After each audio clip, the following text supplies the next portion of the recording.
Igbo dị sam ekele m ụnụ. Anyị alọghachila n'izu ụka ịkọrọ na akụkọ ọzọ n'ihe omume ofe ndị Igbo. Ọla mma. Papa. Achọrọ m ka gị na ụmụaka ndị ọzọ gezie ntị nke ọma iji wee mụta ọtụtụ ihe n'uru. Ọ dị mma, papa. O ruru otu mgbe n'otu obere obodo dị nso oke ọhịa ka otu dinta aha ya bụ Okeke bi n'ime ya.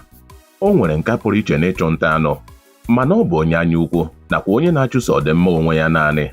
Ọ naghị enyetụ mmadụ ọbụla nta ọbụla ọ chọtara, ọ bụghịdị nye ndị ezinụlọ ya ma ọ bụ ndị enyi ya. Otu ụbọchị ruru, dịka ọ nọrọ na-aga njem n'oke ọhịa, ọ nọrọ mkpọtụ dị mgbagwoju anya nke sitere n'otu osisi dị nso. O weliri anya elu ma hụ otu obere nnụnụ isi ya dị ojii nke obi ya na-acha odo odo. Nnụnụ ahụ bụ nnụnụ na-eduga n'akwa aṅụ. Nnụnụ a bụ nnụnụ maara nke ọma ka esi achọpụta ebe mmanụ aṅụ dị ụtọ dị n'ime oke ọhịa. Oge nnụnụ ahụ hụrụ Okeke, o kpebiri inyere ya aka ịchọpụta ebe mmanụ aṅụ dị.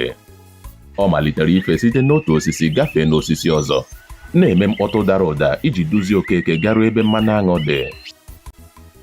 Okeke soro nnụnụ ahụ n'ịdị uchu niile iji garuo ebe mmanụ aṅụ dị.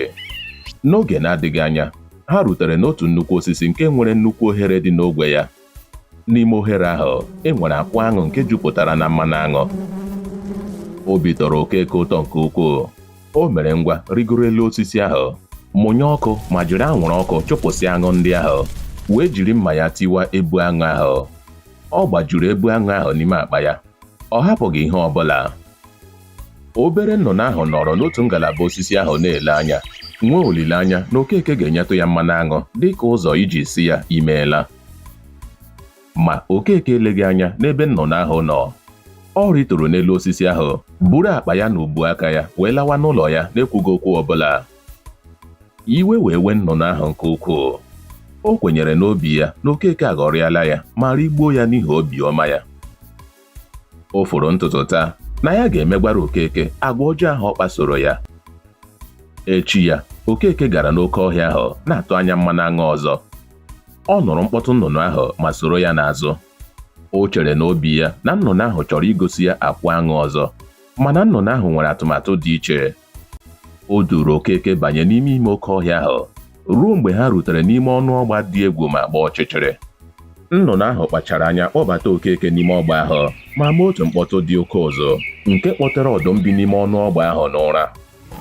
Okeke ahụghị ọdụm ahụ n'ihi ọchịchịrị nke gbara n'ime ọgba ahụ ruo oge ọdụm jidere ya. N'ihi agụụ, ọdụm mere ngwa dọgbuo ya ma richapụ ya. N'agbanyeghị na Okeke gbalịrị ike ya ịgbalaga, ọ bụ nke mere n'azụ oge. Ewo! O chi m! Ndị okenye na-ekwusị, onye anya ukwu anaghị enwe obi ekele nke pụrụ ibute nnukwu nsogbu na ndụ. Nke ahụ bụ eziokwu, papa. N'ebe a ka anyị ga-achịsa ọwa n'akụkọ nke taa. Ọla mma, anyị ga-alawa. Imeela, papa. Imeela. Onye ọma m, tutu ruokwa n'izu ụka ọzọ. Ka emesịanụ.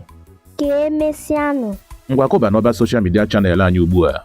Gosi anyị na ị hụrụ ihe anyị na-eme n'anya, depụtara anyị uche obi gị, ma nyere anyị aka kesara ya ọha na eze. Daalụ sọ.